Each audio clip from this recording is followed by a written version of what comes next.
Awa est venu enlever la malédiction et parce quoi il a béni Rubin. Avant que Rubin ne puisse entrer avec toute sa tribu dans la terre promise, Dieu les avait bénis. Dieu les avait fait grâce. Et par Moïse, ils ont reçu leur délivrance. Et ils sont entrés en Canaan libre. Alléluia. Alléluia. Est-ce que quelqu'un m'attend? Il peut dire amen à haute voix. Je disais, c'est ami quelqu'un. Une femme ou un homme. Il va élever cet homme. Il va aider cet homme. Et par cet homme, la famille soit sauvée. La famille soit bénie. Ou la famille ait un nom. Alors la question qu'on se pose cet après-midi, qui sera votre Joseph? Qui sera votre David? Le dimanche passé, nous avons appris que David était un homme que Dieu avait choisi, mais il était loin de sa famille. Lorsqu'on partageait la grâce et la faveur de devenir roi, personne ne pouvait compter sur David. Parce que David était dans la brousse en train de paître les brebis. Mais le prophète que Dieu avait envoyé, en voyant les enfants ou les fils d'Esaïe,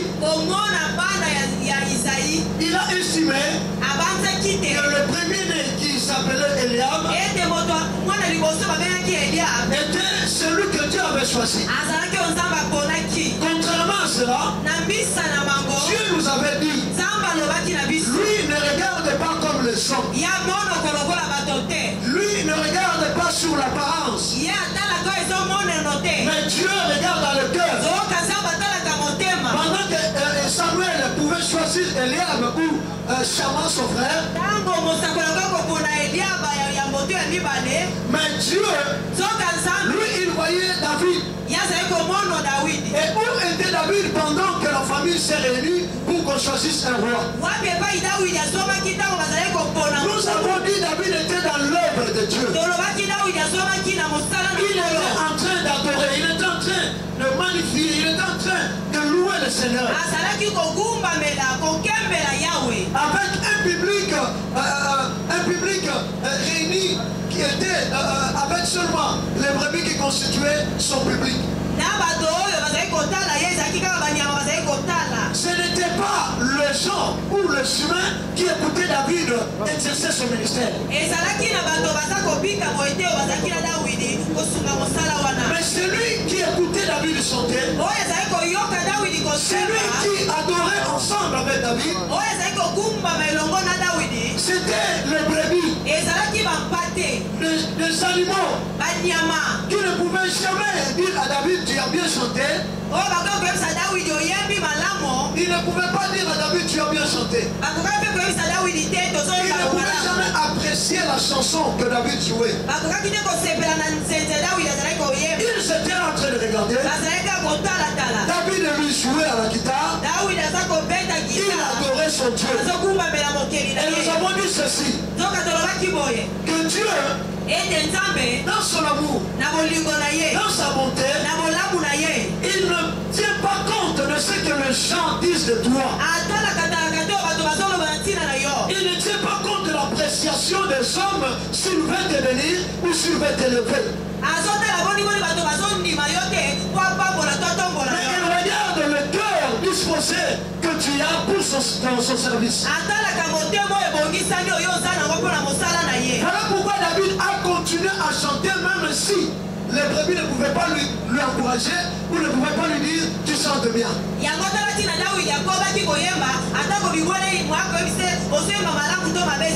j'avais dit à une personne, lorsque Dieu veut te choisir, il ne tient pas compte de ton passé. Il ne tient pas compte de ce que les gens disent de toi. Il ne dépend pas non l'appréciation des autres. Mais il regarde ton cœur et il dit à ton cœur, parce que tu m'as servi, je vais approcher les gens qui vont honorer ton nom et qui vont t'accepter comme tu es. Alléluia. Aujourd'hui, qui est votre David? Si vous pouvez parler de Joseph, aussi rejeté dans sa famille à cause de ses rêves. Et nous avons dit ici que la haine des hommes ne t'empêche pas de continuer à rêver. La haine des gens qui sont autour de toi n'empêche pas ta vision de s'accomplir. Même s'ils ont haï Joseph, mais cela n'a pas empêché Dieu de donner un autre rêve à Joseph. Et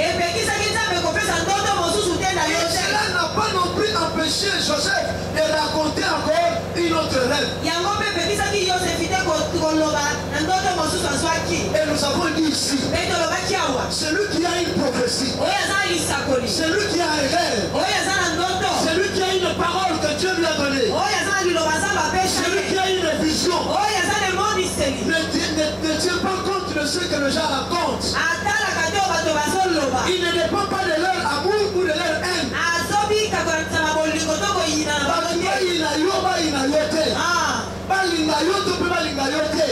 Mais notre yo sanango, et so dépendre de la banque. Amen. Notre yo yebi ya vina yo. On jamba na kisalo nendo kosana.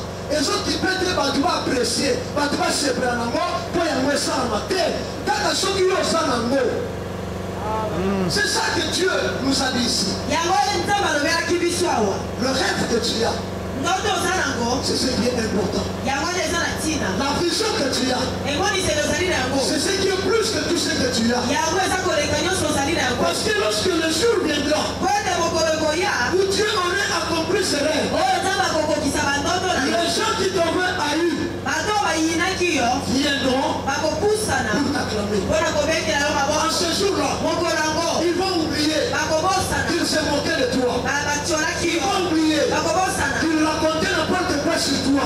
Ils vont oublier qu'ils ne te faisaient pas confiance. Mais ils viendront parce qu'ils auront vu quelque chose que Dieu aurait fait. Nous avons dit que Joseph n'a pas laissé sa satirique pour le plaisir de laisser ça. Joseph a laissé satirique parce qu'il avait un rêve. S'il n'avait pas de rêve, c'était une opportunité. Dans la maison de Potiphar, un homme riche que Dieu a béni par moi, Joseph. Maintenant sa femme mais cherche comme son époux pour la prendre. Moi je n'ai pas de rêve. Qu'est-ce que je vais faire? J'en profite. Je couche avec cette femme et après je vais commencer à lui poser des conditions. Donne-moi l'argent sinon je vais dire à ton mari. Fais-moi comme ça sinon je vais dire à ton mari. Puisque Joseph avait un rêve, il a laissé sa tour. Parce qu'il a imaginé, il a dit, mon rêve, mon avenir est plus grand que la tunique. Est-ce que quelqu'un a compris? Quelqu'un a compris que ton rêve est plus que ce que le chant te propose. Ne vends pas ton don. Ton don, c'est la chose la plus précieuse que Dieu t'a donnée. Ne vends pas cela à cause de l'argent. Ne vends pas cela à cause de la famille. Ne vends pas cela à cause du plaisir de la chair. J'ai vu un pasteur en Afrique ici. J'étais avec lui ici au Congo. Il était marié. Il avait une église. Je suis allé en Afrique ici. son mariage. Je l'ai vu se remarier. Je l'ai vu mettre l'anneau sur le doigt de la fille. Ce n'est même pas une fille, c'est une maman. Pourquoi? Parce que le pasteur a oublié son rêve. Il a oublié qu'il avait un Dieu ici au Congo. Parce qu'il manque la maison, là où dormir. Il manquait de quoi manger. Il a accepté d'être marié par cette femme. La femme a plus de 10 ans que l'homme. Il a acheté une maison. Il a acheté une voiture. Il a acheté des instruments. Et le pasteur commence une église là-bas. Et dans sa maison, il appelle sa femme ici au Congo. Et la Sud-Africaine, comme elle ne comprend pas le français, elle croit qu'elle parle à sa soeur. Et le pasteur envoie des histoires ici pour que la femme ici vende. Ton rêve ne la vend pas. Est-ce que tu comprends? Que tu as un don de Dieu. Que tu as un choisi de Dieu. Ne vends pas ce que tu es à cause de la famille. Dieu a un avenir merveilleux pour toi. Dieu a un projet merveilleux pour toi. Mais qui sera votre David? Qui sera votre Joseph? Je vous ai montré les deux traits de Joseph et David. Je vous ai montré qui était David, je viens de montrer qui était Joseph. Maintenant dans votre famille, qui est celui que Dieu va choisir? Qui est celui que Dieu va utiliser pour que l'histoire de la famille change? Pour que le nom de la famille soit connu? Pour que la délivrance de la famille arrive par lui? Pour que la bénédiction de Dieu arrive dans sa famille par lui?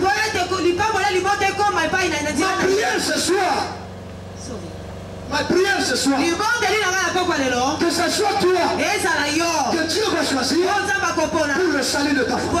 Tu n'as pas compris. J'ai dit ma prière ce soir, que Dieu puisse te choisir, toi qui es ici, pour que l'histoire de votre famille change. Je ne sais pas si tu peux accepter d'être appelé David. Je ne sais pas si tu vas accepter d'être appelé Joseph. Les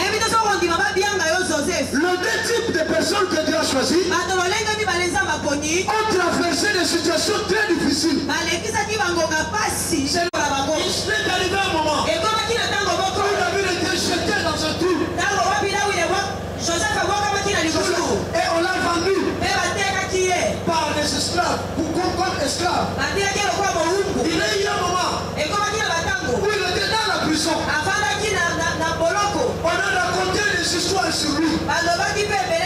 Des choses qui ne l'auraient pas tué. On a dit à cause de Joseph. Alléluia.